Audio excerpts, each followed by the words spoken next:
Sagalee qeerrooti. Sagaleen qeerroo torbaanitti guyyaa 3 diddaa uummata Oromoo fi saboota cunqurfamoo impaayera biyyattii mara akkasumas shira mootummaa abbaa irree wayyaanee kan gabaasu. Kun sagalee qeerrooti.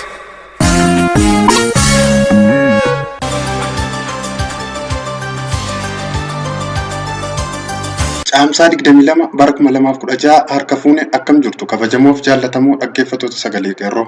Kun qophii sagalee qeerroo kallattiin Oromiyaa irraa isiniif darbudha. Akkuma barame duraan dursa karaa jaalnoolee buttaa oduu isin dhageessifna. Itti aansuun qophii addaa ayyaanni caamsaa 20 uummata Oromoo hin ilaallatu kan jedhu isin keessummeessaa ani Hirbuu Sabaa isiniifan dhiyeessa.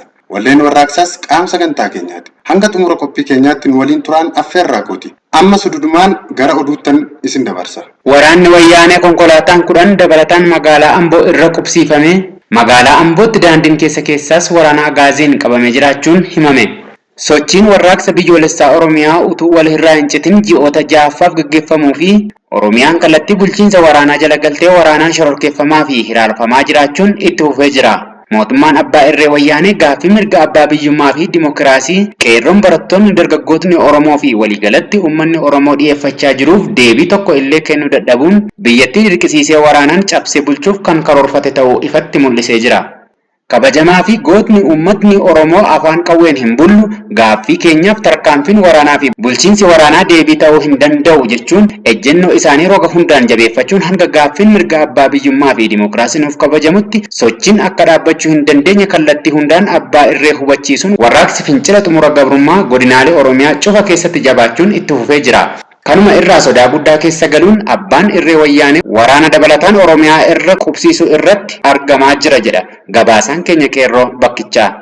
Oduu biraan magaalaa Finfinneetti guyyoota lamaan darban sochii fincila xumura gabrummaa Boolee Bulbulaa naannoo warra gannuutti qabsiifameen namootni 10 wareegamuu fi poolisiin 2 tarkaanfii uummataan ajjeefaman.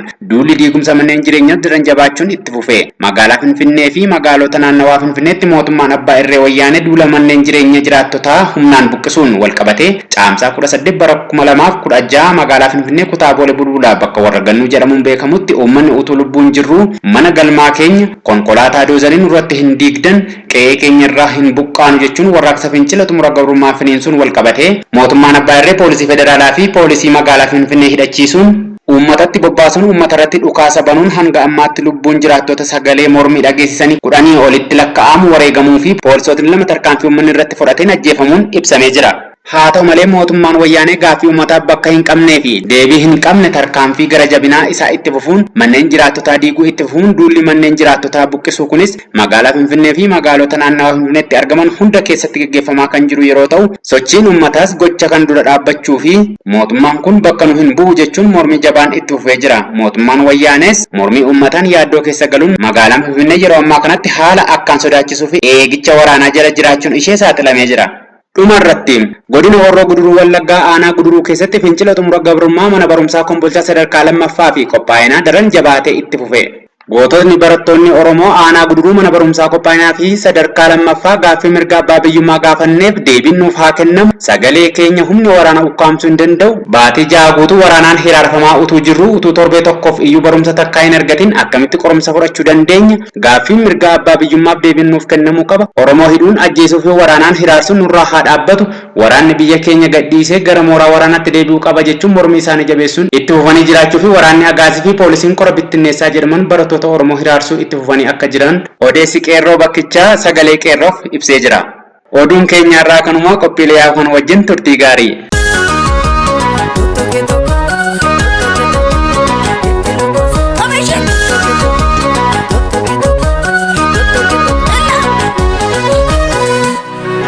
Ayyaanni caamsaa 20 uummata Oromoo hin ilaallatu.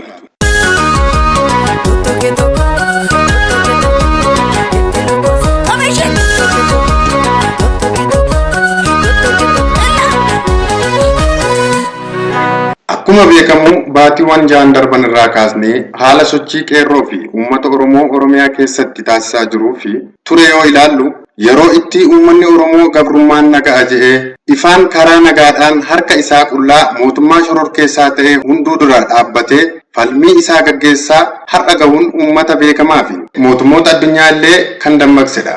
Seenaa keessattis bakka olaanaa ta'ee kan qabatee hafu fincila diddaa gabrummaa hanga fincila xumura gabrummaa bara kanaa yookaan bara 2015 hanga bara 2016 ta'a. Guyyoota 8 hanga 9 hafan fuula kana dura jechuunis caamsaa 20 mootummaan wayyaanee miidiyaalee kijibaa fi olola of harkaa qabuun akkasuma akka oppidiyoon yookiin addawaawwittis dabalata deeggartoota isaaniin yaada uummataa burjaajessuu fi ilaalcha uummataa jijjiiruu kan jedhu kan of keessaa qabu ragaduuf waamicha taasifachaa jiru. Utubaan wayyaanee fi dhagaa goolee taatee kan wayyaaneerraa balaa dhufu eegdu maqaa Oromoo dhahattee Oromoo kan hin taane dhaaba oppidiyoo ofiin jettuun garaagarummaadhaan ammallee sirna gabrummaa dheeressuudhaaf mootummaan wayyaanee ayyaana caamsaa 20 of qopheessaa caasaa isaas qopheessaa jiraachuun kan hubatamaa jirudha. Waan kana ta'eef tokko uummanni Oromoo gaaffii karaa nagaatiin utuu gaafataa jiru ajjeefamaa akka bineensa bosonaattis adamsuudhaan rasaasaan reebamaa dhiigni ilmaan Oromoo osoo hin qorre guyyaa gabrummaa dheeressu uummata Oromoo labsuuf caamsaa 20 ragadaaf qophaa'aa jiru uummanni Oromoo balaaleffachuu fi seenaa ta'ee kan hin dagatamne gaafatama jalaas oppidiyoon kan ofiin jettu kun kan hin baane ta'uu akeekna. 2. Daa'immaniif manguddoon ganna 80 olii ilmaan badisaa irraa kan dhalatte ilmaan TPLF salphataa reebamaa har'a oppidiyoon caamsaa 20 jechuun ragadaaf qophii ta'uu ishee balaaleffanna. 3. Hidhaa jumlaadhaan uummanni Oromoo mana hidhaatti utuu guuramuu kaanis bakka buuteen isaa utuu dhabamuu argaa fi dhageettiin kan ragaa ta'u uummanni Oromoo kumaatama guddaadhaan lakkaa'amu mana hidhaa keessatti utuu dararamu caamsaan 20 uummata Oromoo hin ilaallatu. 4. Shamarran Oromoo bakka argamtetti waraana wayyaaneetiin gudeedamaa haati manaa abbaa manaa ishee biratti waraana wayyaaneetiin salphifamaa utuu argamuu fi dhaga'amu caamsaa 20 wayyaaniif bahanii ragaduun akka uummata bal'aa uummata Oromootti balaaleffatamuu qaba. 5. Bakka oppidiyoon garaaf malee sabaaf hin dhaabannetti bakka misoomni hin jirre garuu maqaa misoomaan miidiyaan ishee wal dhiphisuu yeroo hurrii sobaa guddate kanatti salphina isheetti haguuguurraa caamsaan 20 kabajamuu hin qabu. 6. Uummata gaaffii mirga isaatiif bahee falmate maqaa shororkeessummaa itti maxxansuudhaan wayyaaneen gaaffii mirgaa maqsuun ishee dabalatee ofii shororkaa'uun uummata nagaa shororkeessaa aangoo ishee dheereffataa jiraachuuf ta'uu hubachiifna. 7. Ilmaan Oromoo kumaan lakkaa'aman baqa mootummaa abbaa irreetiif biyya isaanii gadhiisanii irbaata qurxummii ta'uun utuu argamu yeroo uummanni Oromoo gadda isaa walii galaa hin fixanne kana keessatti labsii ayyaana caamsaa 20f lafa dhiitamaa jiru fashaleessuuf hundi socho'uu qaba. Kanaaf uummanni Oromoo har'a gadda keessaa osoo jiru dhiigni ilmaan isaatii utuu hin qooriin torbee kana ragada caamsaa 20 mootummaan TPLF yookaan oppidiyoon takkaa miidiyaadhaan ganda gandaan aanaadhaan sochii itti fincila xumura gabrummaa amma uummanni gara boqonnaa haaraa bilisummaatti ba'uuf taasisaa jiru kana ilaalcha isaa jijjiiruuf xibaaraa jirtu uummanni Oromiyaa keessaa gamtaadhaan ba'ee fashaleessuu qaba. Oromiyaa guutummaatti kana fashaleessuuf qabsoon amma sadarkaa kanarra jiru osoo hin qabbanaa'in kallattii maraan barruuwwan gaggabaaboo fi dhaamsaan faca'uun bakka uummanni Oromoo itti wal ga'u manneen amantaas ta'u bakka cichaatti bakka uummanni qeerroo waliin hiriiree bahee hundatti caasaa keessaa fi alaan qabsoo kana itti fufsiisuudhaan qophii wayyaanee kana guyyaan kun osoo hin gahin dura fashaleessuuf akka onneen socho'amu waamicha hundaaf dabarsina. Caamsaan 20 fincila xumura gabrummaan dhuunfatamuu qaba. Injifannoon uummata Oromoof qeerroo bilisummaa Oromoo. Caamsaa bara 2016.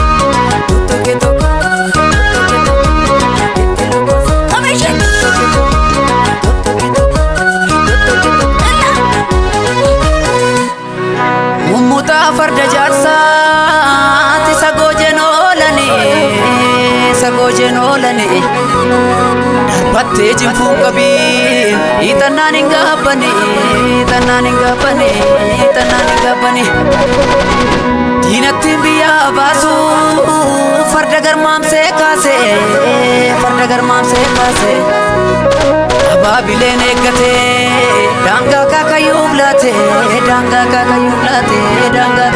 laate abbaan eegalmaa laate ilmi seenaa dagate mana banyaadhu eenyummaa koondaa gadhu du'ee tambada malee biyya koormaaladhu eenyuttan ba'ee bada sanyii onneen barbada boonneen barbada harka dhiigaana nyaadha maal abbaa koon gammada maala nyaadhee gabbadha maalan taa'ee taphadha tullumaa muuxatanii ilma dhalchuu yoomifi du'anii isin galanii ilma qabnaa kanaafi ajjeese adibatuufi booree abaafatuufi dhiira garaa nammaate haadha dhiiraa tiyyate imimmaan lakkuu haate dhiigatu hamburra yaa'e rasaasaa wala kaa'e hunduu biyyaaf falmata wareegame kaarubbuun silas du'an oolanii waliif yoo birmatanii harkan kenneen kaagurba abashaas sirraa sirba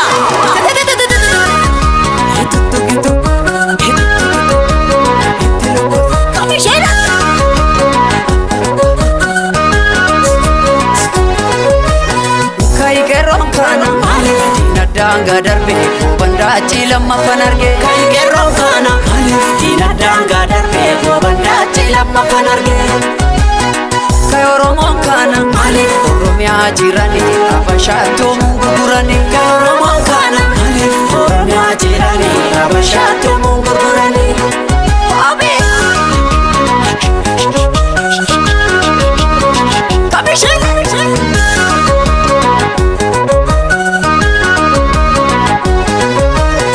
Rabbi guddanu gargaare kana garraa geenye jaarraa dhibbaaf kan dandeenye kana mana mangeenye abbaan farda soore beekutu farda soora beebulloo koo gannaa baasa diina gobbisa oola kayi qeerroon kana maaliif diina daangaa darbe bandaa ciilamma fanarge kayi qeerroon kana maaliif diina daangaa darbe bandaa ciilamma fanarge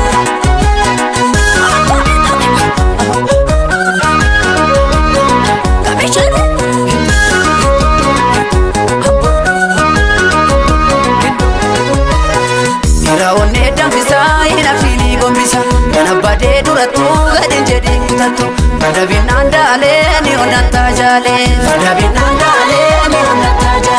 Addeessa kee muradhu hin jarjariin hubadhu Ergan sooree farda koo sirraan hafuudhu akkoo Mormii lolee jaalee ati raftaa jaalee Dhaloonni kutatee ka'ee hunduu tokko ta'ee Haaree garaan dhaamsa goototaa isa durii sanna ga'ee Odaanni sakalee nuti tuunaan nuti ka'ee Haaree garaan barataan falmate karaa irratti ba'ee Raan namnus kalee har'a garaan nu dagatu Haaree garaan seen harma muraati jalaan koo kan iyyatu Uumaa nama keenya Oromoo maaliif dagattu Haaree garaan Minilik faarfatti kun oolni kadhattu Yaa goota biyya koo sin abdadhaa na abdaddu Sanyii taatee birruu sin abdadhaa na abdaddu Maalabdiin salaaleen eeggadhu guyyuudhaaf Sanyii waaqoo guutuu sin abdadhaa na abdaddu Maalabdiin baaleerraan eeggadhu kenneeriif Sanyii alamuu qixxoo sin abdadhaa na abdaddu Maalabdiin jalturraan eeggadhu kennoodhaaf Sanyii abbishee garbaa sin abdadhaa na abdaddu Maalabdiin hororraan eeggadhu sagalaaf Sanyii bakar waaree sin abdadhaa na abdaddu Maalabdiin harargeen eeggadhu dirreedhaaf Sanyii lomuu qilxuu sin abdadhaa na abdaddu Maalabdiin sulultaan eeggadhu caancuudhaaf Sanyii agarii tulluu sin abdadhaa na abdaddu Maalabdiin abooteen eeggadhu ficheedhaaf Baalirraan eeggadhu gujiirraan Booranaan eeggadhu arsiirraan Amburraan eeggadhu gindoorraan Wallaggaan eeggadhu Jamburraan eeggadhu Gidaamiin eeggadhu Dambiirraan